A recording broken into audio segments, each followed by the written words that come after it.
What's up everyone, John from ARTV. It's time for another installment of the Dear Jon Q&A, which is an interactive series that I have with my viewers where I take a detailed viewer question and then answer it in video form. If you would like to see your question answered, potentially future videos are on the way, obviously, so if you want to get your comments in now, then leave one down below or else hit me up on Twitter at ARTV Reviews and let me know what you have to ask. Today we have a question that talks about the mere exposure effect, which is a phenomenon that we'll get into, but it's a psychological theory and we will talk about that, and can we trick ourselves into liking songs? I hope that you guys enjoy the video today. Don't forget to drop a like on it while you're here, and let's get to that viewer question. Is that a metaphor? Had to ask, does the mere exposure effect influence taste in music? Can you trick yourself into liking a song by repeatedly playing it? Psychologist Gillian Fournier actually came up with this theory, and it's a psychological one that basically says people feel a preference for things because they're already familiar with it. If you were raised on the music of the Eagles, or maybe you were raised on the music of a band that you still love to this day, do you just continue to find something familiar to that and keep listening to that in the world and realm of music? It applies obviously to all aspects of life. Do you continue eating the same food that you've always loved because you've always known it and you just keep eating it? It's like that with music too. And if you've exclusively listened to maybe one band or one artist or a couple of them, you just continue to do that because it's easier for you. And I talked about recently musical paralysis over on Beyond ARTV. If you want to check out that video, there will be a link at the end of this one in the end card. But I basically was talking about the fact that there was a research done by Deezer, and they said that people stopped discovering music, at least on average, around age 30 in 6 months.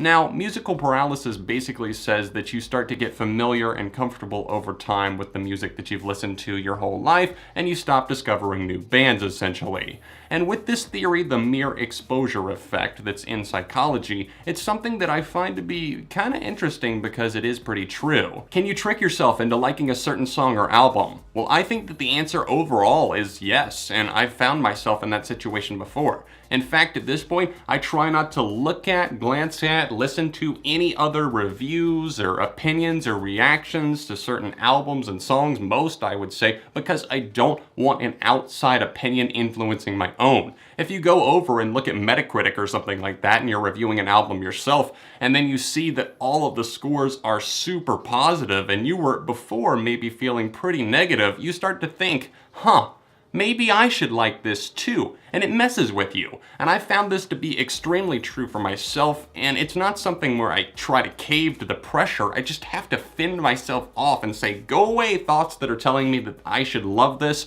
and that everybody else does, so I have to as well. And I think that that can be tricky for viewers as well. I would never want anyone that's watching my videos to feel pressured into loving or liking something at the very least just because I do. And I see that sometimes in the comments, like, John, I feel so bad, you were so passionate about this new record, and I didn't feel that, but I want to, I'm gonna keep trying. And it's just like, there's nothing wrong with giving the album or the single or whatever it is a couple of shots, but if you're not vibing with it, that's totally your prerogative, your opinion. But I do think that people can be very easily swayed, and I see a lot of people talking about the fact that the needle drop and his viewers, people will just follow what he says. I don't find that to be particularly true based on the comments that I read, but overall, I definitely could see that happening with anybody who has an influence in a reader or viewership in music and music journalism. And as he and I myself review albums, I definitely think that we have a responsibility to continue telling people. We always say that it's our opinion, go check it out for yourself, as do most critics, whether it be on YouTube or in some other medium. But obviously it is something where I feel like if you just continue to listen to a song over and over and over again, you might start to like it. Now, I've definitely found in certain situations that I've definitely hated songs less the more that I listen to them. It's not always true. There's certain songs like All My Friends that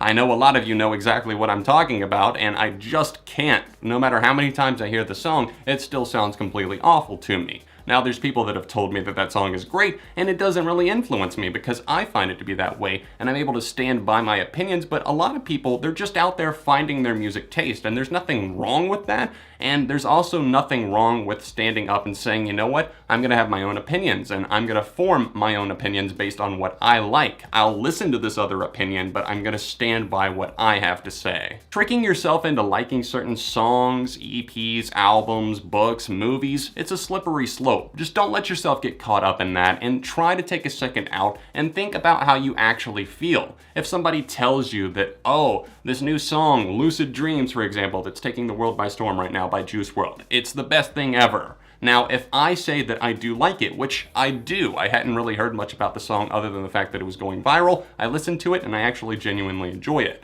Now you go listen to it and think about it. You heard me say that I like it. Do you like that song now? Or do you find yourself having your own opinions and thoughts on it? Test it for yourself, let me know what you think, maybe even try to psychologically trick yourself into liking a certain album that maybe you didn't like before, or if you've never heard it and you've only heard negative things about it. Go look up some albums that got really negative reviews on Metacritic. Maybe the latest Foster the People record, Sacred Hearts Club, the Charlie Puth album, 9-Track Mind, All the Right Reasons by Nickelback. Those are some low-scoring albums that come into my mind, but let me know if you test this out and sound off in the comment section down below. That's it for this episode of Dear Jon. Thanks so much for tuning in. If you would like to get your questions in the comment section down below, start it with Dear Jon so that I can find you. I am taking questions for future episodes, and I hope to see you guys in the comments. Thanks a lot for dropping a like on the video and subscribing if you're new. And other than that, here's the outro. Hey, remember that video I mentioned earlier in the episode? Well, it's linked right here below me. Tap right there if you would like to see that. It's over on Beyond ARTV. There's another recent video that you can click right over here. I think you guys will enjoy that one. Don't forget to find me on social media. All of these links here are in the description. And other than that, I'll see you very soon for more right here on ARTV.